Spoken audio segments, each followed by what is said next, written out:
नमस्कार, मैं CS राय। आप देख रहे हैं law worship with Rai sir. आज हम बात करने जा रहे हैं भारत के प्राचीनतम सभ्यता सिंधु सभ्यता के बारे में। सिंधु सभ्यता इस समय भारत की सबसे प्राचीनतम सभ्यता संस्कृति मानी जाती है। यद्यपि 1921 के पहले इस सभ्यता के बारे में जब लोगों को जानकारी नहीं थी या सब खोज नहीं हुआ था, तो वैदिक सभ्यता को सबसे प्राचीनतम सभ्यता संस्कृति मानी गई थी। लेकिन 1826 में से ही लोगों को लगने लगा था कि यहाँ कोई सभ्यता संस्कृति है। यद्यपि 1826 के पहले भी लोगों को कुछ मालूम तो था कि कुछ यहाँ कोई सभ्यता का अवशेष है, लेकिन कौन सा सभ्यता है, क्या अवशेष है, उसके बारे में लोगों ने जानकारी लेने का प्रयत्न नहीं किया था। आसपास के लोग जो जहाँ अवशेष मिले हैं या जहाँ भग्नावशेष मिले हैं, उसके आसपास के लोग जब भी घर बनाना होता था तो यहाँ खुदाई करते थे, इसके ईंटों को पत्थरों को अपने घरों में लगा लेते थे। 1826 में चार्ल्स मैसन नामक एक ब्रिटेन के व्यक्ति थे। वो एक पत्रिका निकालते थे, जो पत्रिका इतिहास से संबंधित थी, और उसी में इन्होंने, जिसका नाम था नैरेटिव ऑफ जर्नी, उसमें इन्होंने एक सभ्यता संस्कृति का उल्लेख किया कि यहाँ एक सभ्यता है, लेकिन कौन सभ्यता इसके बारे में उनको जानकारी नहीं थी। फिर 1856 ईस्वी में बर्टन बंधुओं को लाहौर से कराची या कराची से लाहौर एक रेलवे लाइन बिछाने का ऑर्डर प्राप्त हुआ। जब वो बिछा रहे थे तो रास्ते भर में इन्होंने इसी जो जगह थी, उस जगह में बहुत सारी उनको ईंटें पत्थर मिले, तो उस सबको बिछा के इन्होंने अपने रेल पटरी में लगवा दिया। तो उन्होंने भी इसकी सूचना दी कि यहाँ कोई सभ्यता संस्कृति है।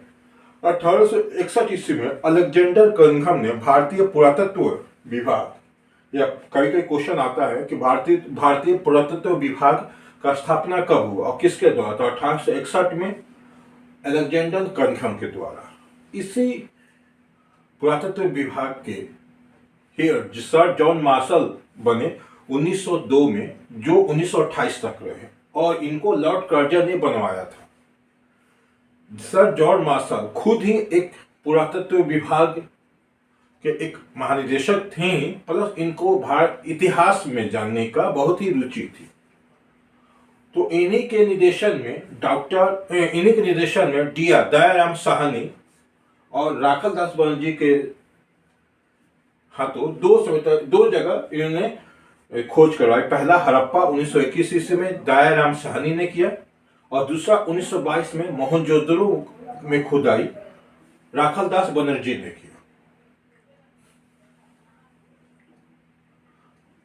इसकी खोज होते ही भारतीय जगत में बहुत ही हलचल बढ़ गई थी। इस हलचल और भारतीयों को अंदर एक नई शक्ति जागृत हो गई थी कि वो भी एक ऐसे सभ्यता संस्कृति के पार्ट रह चुके हैं जो विश्व में सबसे उन्नत सभ्यता संस्कृति थी। भारत ही नहीं, विश्व के सबसे प्राचीनतम सभ्यता संस्कृति को देखा जाए तो 4 सभ्यता सबसे अधिक प्राचीन मानी गई है: मिस्र, मेसोपोटामिया, चीन और भारत की। तो भारत की सभ्यता मानी गई है, और जब इसके अवशेष प्राप्त हुए तो या भग्नावशेष प्राप्त हुए तो लोगों को लगा कि एक बहुत ही आधुनिक तरह से बसा हुआ एक नगरीय सभ्यता थी, न कि ग्रामीण सभ्यता थी। जिस प्रकार हड़प्पा और मोहनजोदड़ो में स्नानागार, अन्नागार, नलियों का निर्माण, प्लस घरों का निर्माण, मुख्य मार्ग में किसी प्रकार का कोई रुकावट नहीं, एक दूसरे को काटते हुए संकोण गलियां, तो सबको लगा कि एक नगरीय सभ्यता का भग्नावशेष है। सर जॉन मार्शल ने अपनी book Mohenjodaro and Indus civilisation को प्रकाशित 1931 ईस्वी में किया, 2 वॉल्यूम में। एक किताब का इम्पैक्ट इतना था कि महात्मा जवाहरलाल नेहरू और इंदिरा गांधी के बीच जो पत्र द्वारा पत्राचार होता था, उसमें इन्होंने इसका वर्णन किया है। बाद में इन पत्रों को एक बना दिया गया, glimpses of the world history. इसमें एक चैप्टर है jump back to Mohenjodaro. Yes, इसमें आप देखेंगे कि मोहनजोदड़ो के बारे में उन्होंने बताया है। यद्यपि उस समय तक जॉन मार्शल का जो किताब की समरी ही पढ़ पाए थे, ना कि पूरा किताब, फिर भी उन्होंने इस चीज को महत्व किया है। खुद उन्होंने भारत की खोज में कहा है कि मैं मोहनजोदड़ो 2 बार गया और वहां जाके मुझे एक अलग प्रकार की ताजगी मिली।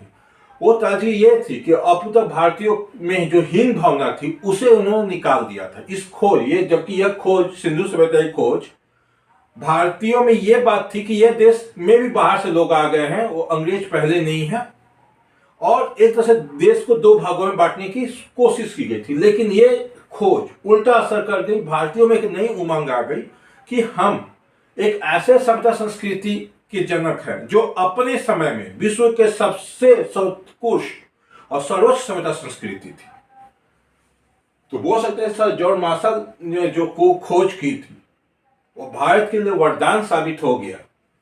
और सिंधु सभ्यता के अगले वीडियो में हम सिंधु सभ्यता को पूरी तरह से समझने की कोशिश करेंगे। सिंधु सभ्यता से रिलेटेड 4-5 वीडियो रहेंगे और उसमें सिंधु सभ्यता आपको पूरी तरह से सही बताया जाएगा। तो आप देखते रहिए। तब तक